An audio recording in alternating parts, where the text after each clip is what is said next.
Um, we're going to have Vanessa come and be with me here. Vanessa, you all, if you don't know Vanessa, I am sad for you. I am legitimately sad for you if you don't know Vanessa. I'm going to share a little bit about Vanessa as she comes. Vanessa Stokes is an artist, curator, photographer, and owner of VS Creative Consulting. VS Creative Consulting is an artist management firm where her main client is Dorrell Creatney, Vanessa's father. Dorrell Creatney had the first Black-owned commercial photography studio in Chicago, and after his death, left behind a 300,000 image collection. And I will tell you all, I have had some of his works in the coffee shop on commission, so you may have seen them before at Live Cafe. This includes 2 displays of the work of Dorrell Creatney, which are located inside the train stations at Austin and Central on CTA's Green Line train. Currently, Vanessa is managing Special Services Area 72 in the Austin community and collaborating with local artists and community members, creating the future of art and public art on the west side of Chicago. She is the co-president of the Austin Town Hall Park Advisory Council and the chair of the Austin Town Hall Park Art and Culture Committee. Lastly, Vanessa volunteers on the Hatchery Community Advisory Committee, Advisory Circle at the Oak Park River Forest Community Foundation, West Side Cluster Lead for the One Earth Film Festival, and board member of a house in Austin. But my most favorite thing about Miss Vanessa Stokes is that she is my friend. And now I'm gonna get emotional because this day, this symposium, its causes, its elements are just very central to who I know you to be as a human being. It's one thing to put work in the world. It's another thing to know that that work came from out of somebody's deepest parts of their body and their being. And you have given that to us today. And we are so very grateful. So tell us why you pour yourself out in these ways. Well, I was actually interviewed this past weekend, and I've been doing, in COVID, a lot of reflection on, the spaces that I have been through, the journey that I've been through in my life. And what I got from this reflection was that I've been searching and creating community in my journey. Okay. And so when I was 13 years old, I was introduced to this amazing space called Medusa's. Ooh, you're going to take us way back there? And so when I walked into this place, I was like about to go into high school. I was like 13, 14 years old. And it was just an amazing sight to see young people from all over the city in this one place. Yeah. That place became my home until I was 21 years old. I went there every time they were open. And through that, reflecting back on that time for me, I realized that I've been in search of that space again. And so I've been creating that community in my life as I go. And it's really about bringing everybody to the table to have these conversations that help to enliven us. It helps to, fulfill us in our life. And, and that's pretty much what brought me here today. I mean, of course, 30 years later. Sure. You know what I'm saying? Sure. We don't get to decide how long, do we? Right, no. So, I just love having uncomfortable conversations. I mean, to just break it down, like, I think that's where the growth is. We have to have conversations that make us uncomfortable. And so when it was brought to me from Catalyst Schools, from Ed and Sharon, they offered this, the space. They asked me to bring a group of people together from the community to create the symposium. I was like, I mean, I think yes came out of my mouth even before, Ed asked me anything. I will do it. Yeah, because it's this. First of all, when I walked into the Carine Center for the Arts, this is an 850 seat theater. Yes. Talk about the beauty of this place. Completely renovated, right in the middle of the West Side. Sure. And I wanted the people in the community to see that this space is for us. This is for us. And so how do we bring it to the people in the community, right? And so, first, we're in the middle of a pandemic. We've had a lot of social change happening in our community, a lot of, different types of, upheavals. And I thought this would be a perfect time to have these conversations, at least to start, And then through, action, because action is really important, right? After all of this, we need to create the actions to really support the conversation. And you know what's so funny? Even in spite of COVID, there haven't been many people in this building today because of COVID. But there have been so many connections. There have been people who are watching online. My Facebook is already growing. I'm like, they must see me even if I can't see them. Fury called me in the hall and was like, we got to work. And, I'm finding Black women in this space that I'm like, they need rest. And how can we provide that? So what you said, Vanessa, is true, is that this is the start of something beautiful. Now tell me what's next, because I know it's already brewing. Well, these conversations, we wanted to be very intentional with them, right? And having a larger conversation, but also having smaller conversations within the community. So that's next. So we're looking to, have smaller conversations, more in depth, more healing, like having circles and that nature. I'm a circle keeper, which I absolutely love doing circles, because something happens in a circle. Oh, yeah. Something happens that is so transformative that, I want everyone to experience that transformation in that conversation. Yeah. So that's what's next.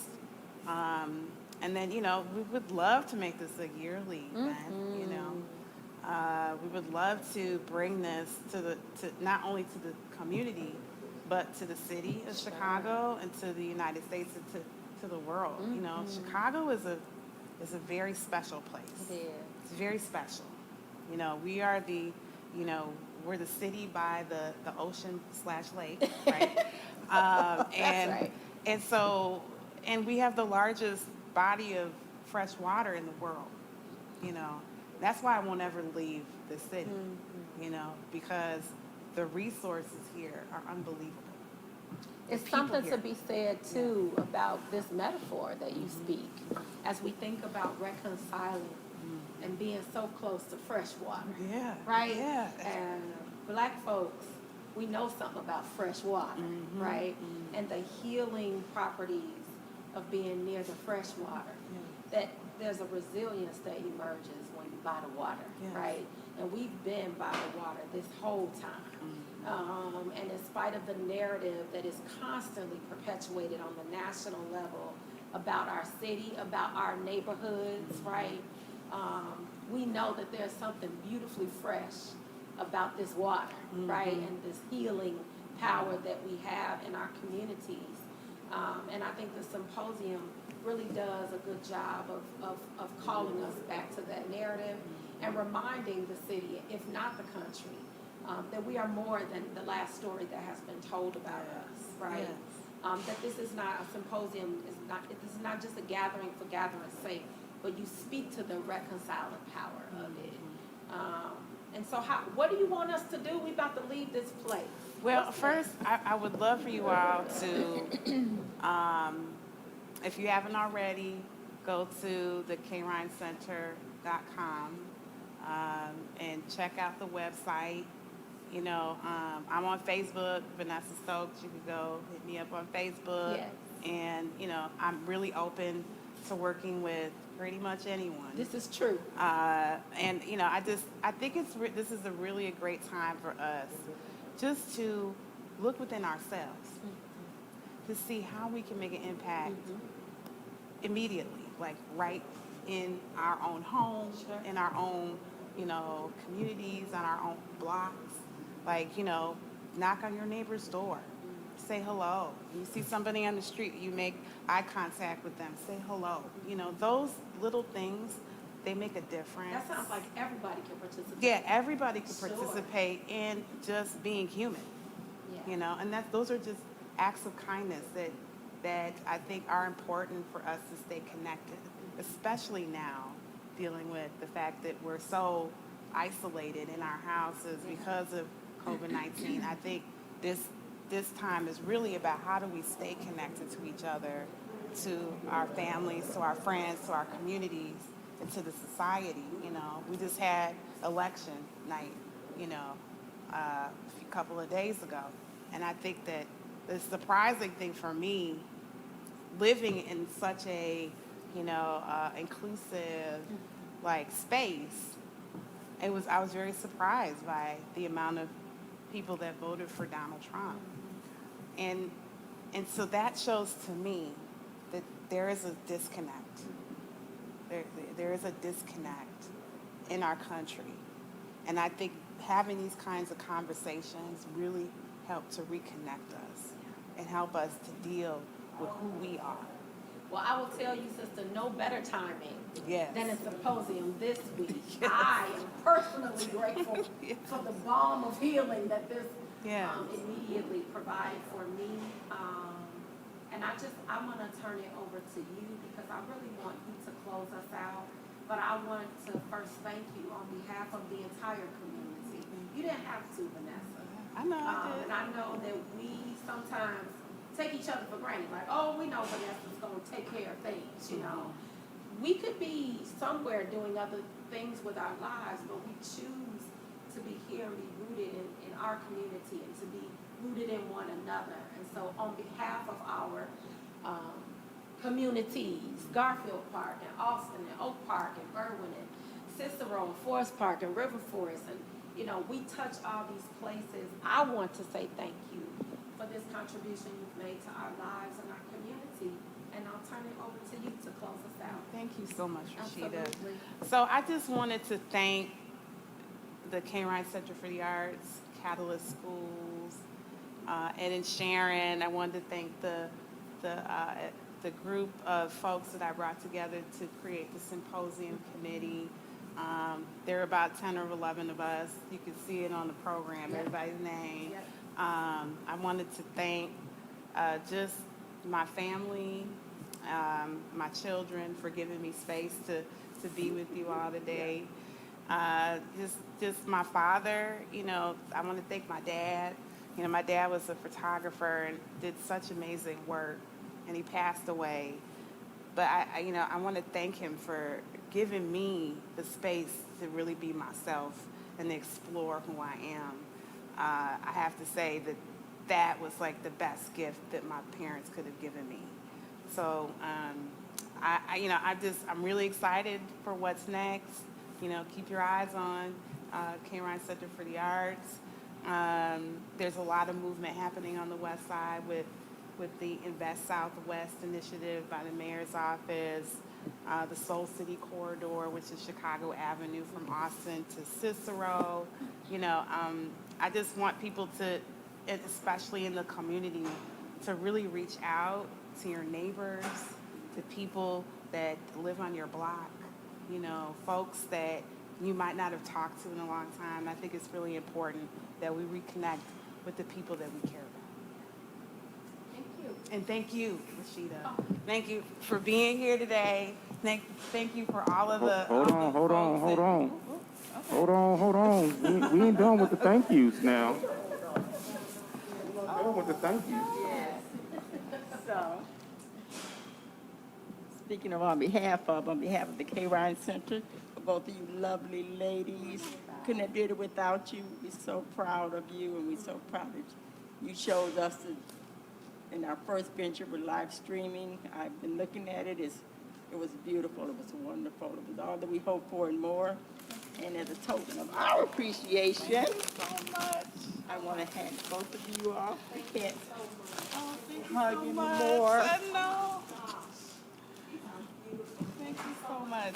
This is why, I mean, Giving you a hug like this, both of you. thank you, Daryl. Thank you. So And I want to thank you also, so very much. I also wanted to thank to ASA coming together. I'm on the steering committee for the Austin Forward Together plan, and Daryl Washington, who was instrumental in really working with me to help to create this, and Ethan Ramsey, Darnell Shields. Thank you for, just continued support in the community and really seeing the importance of us promoting what's here. This space has been here for many years, and now it's renovated and beautiful. Let's show it to the community, and let's have the community in the space. And I said it better myself. Yes. All right. Thank you. Thank you. Yes. All right. Yay. Thank you.